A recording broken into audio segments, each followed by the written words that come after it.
In the twilight of the Julio-Claudian dynasty, amidst the intrigue-laden streets of Rome, a chilling plot unfolds. A plot that will shake the empire to its core. It was the year 59 AD. Tension simmered within the Roman imperial household. Agrippina, once the revered mother of the empire, known for her formidable intellect and indomitable will, now finds herself locked in a bitter struggle for dominance with her own flesh and blood. Nero, the Mad King, is eager to cast off the shackles of maternal influence, plotting Agrippina's downfall with ruthless precision. On a fateful night, Nero dispatched his most trusted assassins to Agrippina's secluded villa, nestled on the shores of the Tyrrhenian Sea.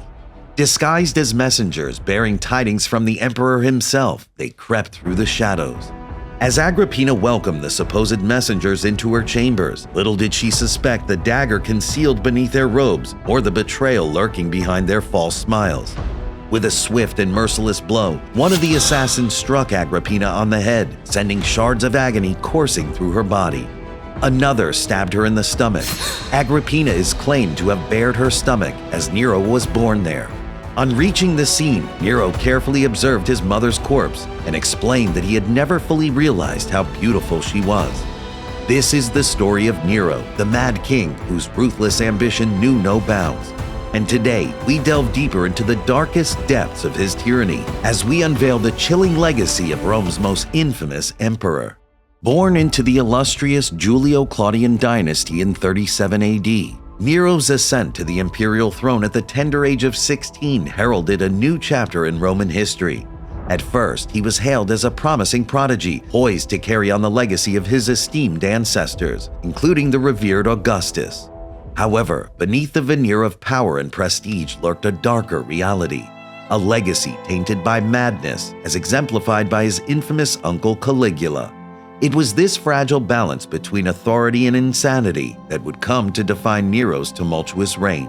Much of what is known about Nero's rule comes from the accounts of three ancient writers, Tacitus, Suetonius, and Cassius Dio. Their writings provide valuable insights into the turbulent era of Nero's reign, shedding light on the tyrannical nature of his rule and the atrocities committed under his command, where those who dared to oppose him met a swift and merciless end. Take the example of his stepbrother Britannicus, who was poisoned by Nero in order to secure his own position as emperor.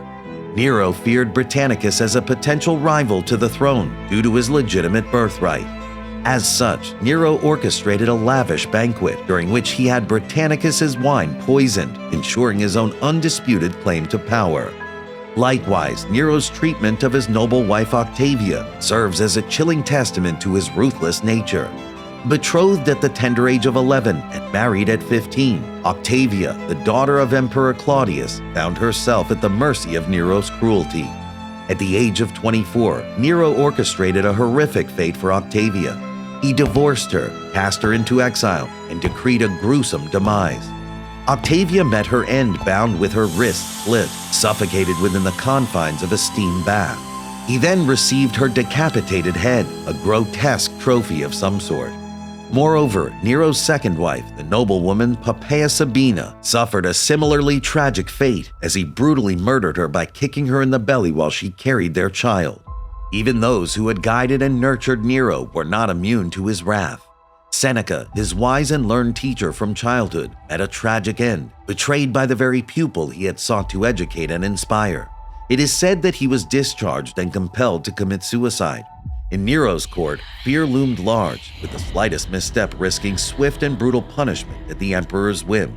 As Nero's reign plunged Rome into a state of fear and uncertainty, a catastrophic event unfolded that would leave an indelible mark on the city's history.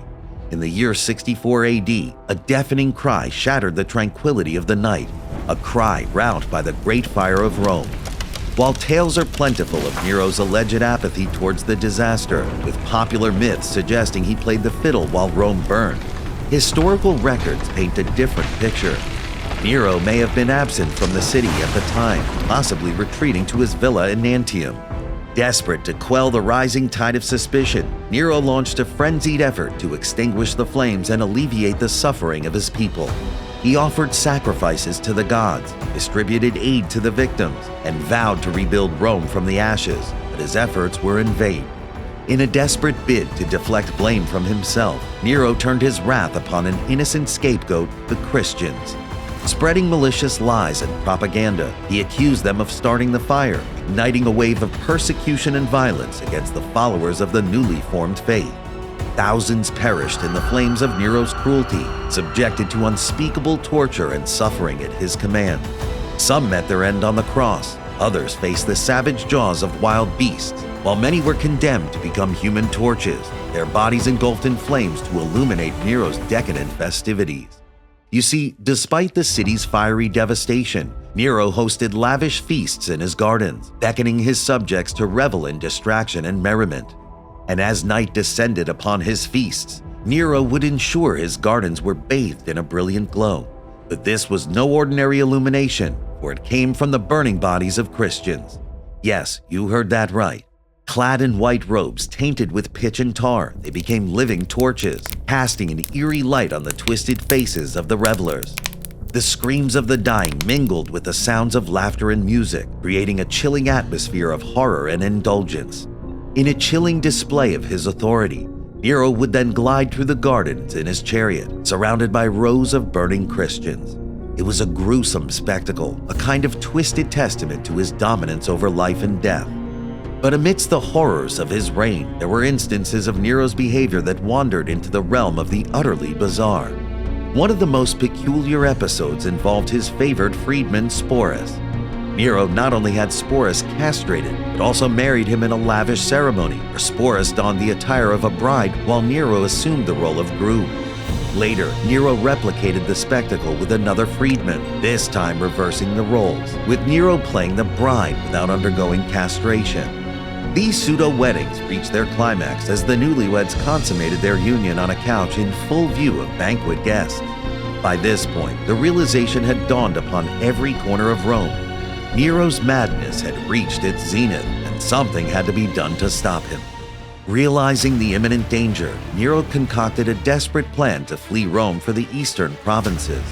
But his officers, bound by duty, refused his orders, delivering a powerful argument. Is it so dreadful a thing then to die? Nero's isolation was palpable, as he found himself abandoned even within the confines of his own palace. As Nero grappled with his fate, he sought refuge in the loyalty of ex-slaves like Phaon, who offered his villa as a sanctuary. Nero, accompanied by a handful of loyal freedmen, including Sporus, fled to this remote hideout where he ordered his own grave to be dug, an ominous sign of his impending demise. Despite carrying a vial of poison prepared by Locusta, Nero couldn't muster the courage to end his own life. His fate was sealed when a messenger arrived bearing news of the Senate's decree. Nero was declared a public enemy, destined to face a brutal death by beating. With the Senate's forces closing in, Nero remained paralyzed by indecision, unable to open the golden box containing the poison. As the sound of approaching hoofbeats grew louder, Nero begged one of his companions to end his life.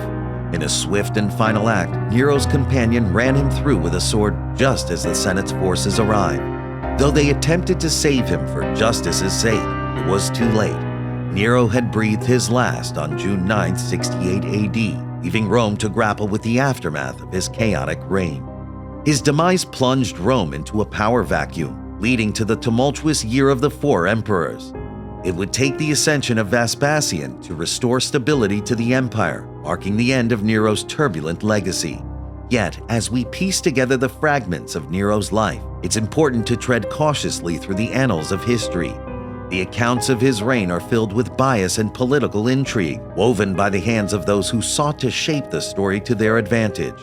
Recent scholars have sounded the alarm, urging us to approach these accounts with skepticism, recognizing the potential for exaggeration and fabrication. In the end, Nero remains a figure shrouded in mystery and controversy. Whether remembered as a tyrant or a misunderstood ruler, his story serves as a poignant reminder of the complexities of history and the ever-shifting sands of historical truth.